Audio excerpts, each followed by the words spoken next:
हरे Krishna, Radhe Radhe friend. स्वागत है आप सबका राधे कृष्णा दीवानी चैनल पर। आज मैं आपको श्री कृष्ण जी और सत्यभामा जी, जो कि श्री कृष्ण जी की धर्म पत्नी जी थी, उनके बारे में मैं आपको एक छोटी सी कथा सुनाने जा रही हूँ। और श्री कृष्ण जी ने सत्यभामा जी को ऐसा क्यों कहा कि तुम मुझे नमक के समान ही प्यारी लगती हो। आइए विस्तार से इस कथा को सुनते हैं। एक बार सत्यभामा जी ने श्री कृष्ण जी से पूछा कि मैं आपको कैसी लगती हूँ। श्री कृष्ण जी ने कहा, तुम मुझे नमक जैसी लगती हो। सत्यभामा जी इस तुलना को सुनकर क्रुद्ध हो गई। तुलना भी की तो किससे? आपको इस संपूर्ण विश्व में मेरी तुलना करने के लिए और कोई पदार्थ नहीं मिला। श्री कृष्ण जी ने उस वक्त तो किसी तरह सत्यभामा जी को मना लिया और उनका गुस्सा शांत कर दिया। कुछ दिन पश्चात श्री कृष्ण जी ने अपने महल में एक भोज का आयोजन किया। 56 भोग की व्यवस्था हुई। सर्वप्रथम 8 पटरानियों को, जिसमें पाकशास्त्र में निपुण सत्यभामा भी थी, उनसे भोजन प्रारंभ करने का आग्रह किया। श्री कृष्ण जी ने सत्यभामा जी ने पहला कोर मुंह में डाला, मगर यह क्या, सब्जी में नमक ही नहीं था। सत्यभामा जी ने उस कोर को मुंह से निकाल दिया। फिर दूसरा कोर मावा मिश्री का मुंह में डाला और फिर उसे चबाते चबाते बुरा सा मुंह बनाया और फिर पानी की सहायता से किसी तरह मुंह से उतारा। अब तीसरा कोर फिर कचौरी का मुंह में डाला और फिर थूक दिया। तब तक सत्यभामा जी का पारा 7वें आसमान पर पहुंच चुका था। जोर से चीखी, किसने बनाई है यह रसोई? सत्यभामा जी की आवाज़ सुनकर श्री कृष्ण जी दौड़ते हुए सत्यभामा जी के पास आए और पूछा, क्या हुआ देवी, कुछ गड़बड़ हो गई क्या? इतनी क्रोधित क्यों हो? तुम्हारा चेहरा इतना तमतमा क्यों रहा है? क्या हो गया? सत्यभामा जी ने कहा, किसने कहा था आपको भोज का आयोजन करने को? इस तरह बिना नमक की कोई रसोई बनती है क्या?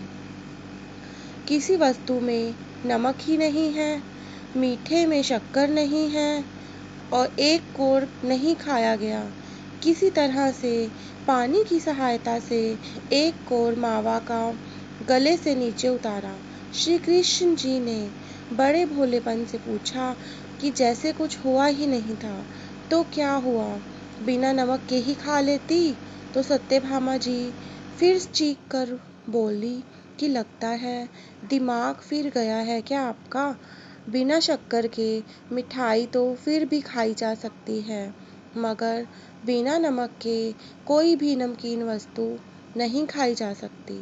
तब श्री कृष्ण जी ने अपनी बाल सुभन मुस्कान के साथ कहा, तब फिर उस दिन क्यों गुस्सा हो गई थी कि जब मैंने तुम्हें यह कहा कि तुम मुझे नमक जितनी ही प्रिय लगती हो।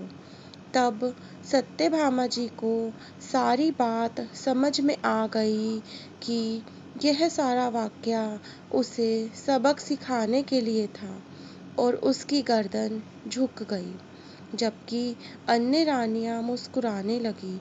कहने का तात्पर्य यह है कि स्त्री जल की तरह होती है, जिसके साथ मिलती है उसका ही गुण अपना लेती है। स्त्री नमक की तरह होती है, जो अपना अस्तित्व मिटाकर भी अपने प्रेम प्यार तथा आदर सत्कार से परिवार को ऐसा बना देती है। माला तो आप सबने देखी होगी, तरह तरह के फूल पिरोए हुए, पर शायद ही कभी किसी ने अच्छी सी अच्छी माला में गुम उस सूत्र को देखा होगा, जिसने उन सुंदर सुंदर फूलों को एक साथ बांध कर रखा है। लोग तारीफ तो उस माला की करते हैं जो दिखाई देती है, मगर तब उन्हें उस सूत की याद नहीं आती कि जो अगर टूट जाए तो सारे फूल ही इधर उधर बिखर जाते हैं। कहानी का तात्पर्य यह है कि स्त्री उस सूत की तरह होती है जो बिना किसी चाह के, बिना किसी कामना के, बिना किसी पहचान के अपना सर्वस्व खो कर भी किसी के जान पहचान की मोहताज नहीं होती है। और शायद इसलिए दुनिया के पहले सीता को और शाम के पहले राधा को याद करती है, राम से पहले सीता जी को याद करती है और शाम से पहले राधा जी को याद करती है। अपने को विलीन करके पुरुषों को संपूर्ण करने की शक्ति भगवान स्त्रियों को ही देते हैं। बोले श्री कृष्ण भगवान की जय, श्री राधा रानी जी की जय। आशा करती हूँ कि आपको ये कहानी अत्यंत ही पसंद आई होगी। मुझे कमेंट करके ज़रूर बताइएगा। और जो मेरे फ्रेंड्स चैनल पर न्यू वीडियो वॉच करते हैं, चैनल पर नए आते हैं, वो चैनल को सब्सक्राइब ज़रूर कीजिए, सपोर्ट कीजिए, लाइक कमेंट और शेयर ज़रूर कीजिए। हरे कृष्णा, राधे राधे।